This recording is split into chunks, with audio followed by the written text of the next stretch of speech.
ফিলিস্তিনের অবরুদ্ধ গাজা ভূখণ্ডে ইসরায়েলের গণহত্যার মধ্যে অন্তর্বর্তী সরকারের প্রধান উপদেষ্টা ডক্টর মুহম্মদ ইউনুসকে জড়িয়ে সামাজিক যোগাযোগের মাধ্যমে গুজব ছড়িয়ে পড়েছে।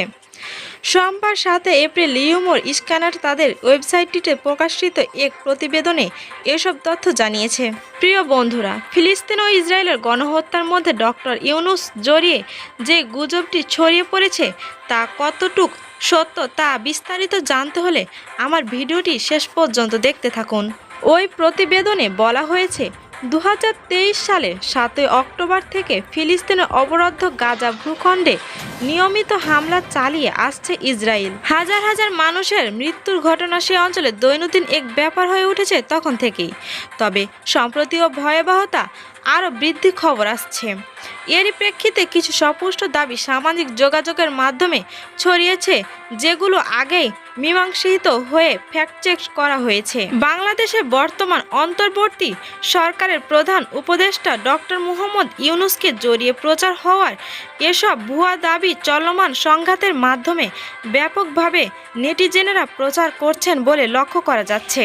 এতে বলা হয়, ২০২৩ সালে অক্টোবর যখন ফিলিস্তিনিদের মধ্যে হামলার ভয়াবহতা শুরু হয় সে সময় বাংলাদেশ প্রচার হতে শুরু করে। ইসরায়েলকে ১০০ কোটি টাকা সহায়তা দিয়েছেন নোবেল বিজয়ী অর্থনীতিবিদ ডক্টর মুহম্মদ ইউনুস। বিষয়টি নিয়ে সে সময় বিস্তারিত অনুসন্ধান করে লিওমোর স্ক্যানার। অনুসন্ধানে জানা যায়, অনলাইন সংবাদ মাধ্যম বাংলা ইনসাইডারের মাধ্যমে বন্ধ সেই বছর ১৩ অক্টোবরের একটি প্রতিবেদন থেকে আলোচিত দাবিটি ছড়িয়ে পড়ে।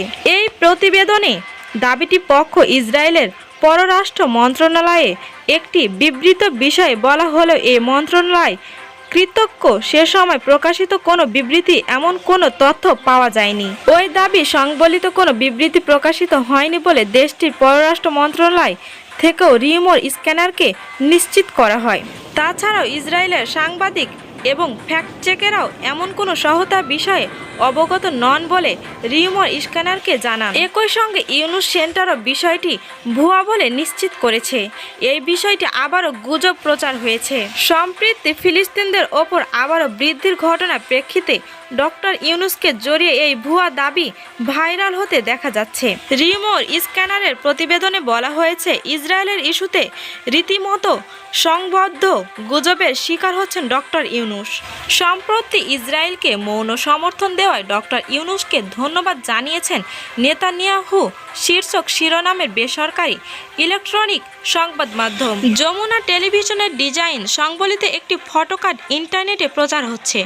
যদিও ফটোকার্ডটিতে তারিখ লেখা রয়েছে ৩০ অক্টোবর ২০২৪। মূলত সে সময় এই দাবিটি ছড়ায়। লিওমোর স্ক্যানার সে সময় বিষয়টি নিয়ে ফ্যাক্ট-চেক করে জানায়, যমুনা টিভি এমন কোনো সংবাদ বা ফটোকার্ড প্রকাশ করেননি এবং ডক্টর ইউনুসকে ধন্যবাদ জানিয়ে নেতানিয়াহুও কোনো মন্তব্য করেননি। ডিজিটাল প্রযুক্তির সহায়তায় যমুনা টিভির ফেসবুক পেজে প্রচালিত একটি ফটোকার্ড নকল করে আলোচিত ফটোকার্ডটি তৈরি করা হয়েছে। এই দাবিটি সাম্প্রতিক প্রেক্ষাপটে ফেসবুক এবং এক্সে প্রচার হতে দেখা যাচ্ছে। এতে বলা হয়, গণমাধ্যমের ফটোকার্ড সম্পাদনা করে এই ইস্যুতে পুরনো আরেকটি ভুয়া দাবিও সম্প্রতি ফের সামাজিক যোগাযোগের মাধ্যমে প্রচার হচ্ছে। ২০২৩ সালে ৫ অক্টোবর দুদক কার্যালয়ে নিজের বিরুদ্ধে চলা মামলায় বিশেষ সাংবাদিকদের সঙ্গে কথা বলেন ডক্টর মুহম্মদ ইউনুস। সেদিন ইংরেজি দৈনিক দ্য ডেইলি স্টারের ফেসবুক পেজে তার মন্তব্য নিয়ে একটি ফটোকার্ড প্রকাশিত হয়। ওই ফটোকার্ডে থাকা ডক্টর ইউনুসের মন্তব্য সম্পাদনা করে তিনি ইসরায়েল ও তার আত্মরক্ষার অধিকার রাখে। তবে লিওমোর স্ক্যানার সে সময় বিষয়টি নিয়ে অনুসন্ধানের পর ফ্যাক্ট-চেক করে জানায়, ডক্টর ইউনুস এমন কোনো মন্তব্য করেননি। তবে যুক্তরাষ্ট্র প্রশাসন এবং দেশটির প্রেসিডেন্ট জো বাইডেন এ সময়ে এবং পূর্বে বিভিন্ন সময়ে হুবহু এই মন্তব্য করেছেন। এই দাবিটিও সম্প্রতি প্রেক্ষাপটে আবারও প্রচার হতে দেখা যাচ্ছে। প্রতিবেদনে আরও বলা হয়েছে, ফটোকার্ড ছাড়াও ভুয়া ছবি দিয়েও গুজব ছড়ানো হচ্ছে। এমনই একটি ছবিতে দেখা যায় ইসরায়েলের প্রধানমন্ত্রী বেনিয়ামিন নেতানিয়াহু ডক্টর ইউনুসের সঙ্গে কর্মদন করেছেন। গত বছর থেকে ছবিটি সামাজিক যোগাযোগের মাধ্যমে প্রচার হয়ে আসছে। সম্প্রতি আবারও ছবিটি নিয়ে ফেসবুক ও এক্সে আলোচনা দেখা যাচ্ছে।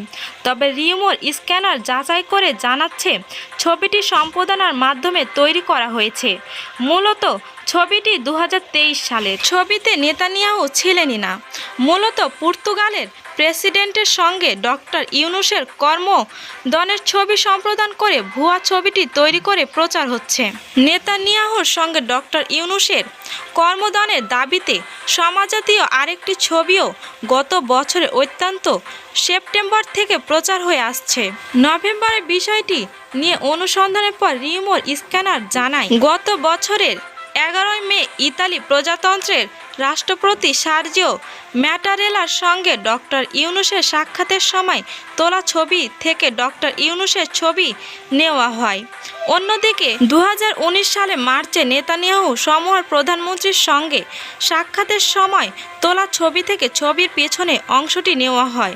অর্থাৎ দুইটি আলাদা ছবিকে জোর দিয়ে এবং বিভিন্ন উপাদান সম্পাদনার মাধ্যমে এই ছবিটি তৈরি করা হয়েছে।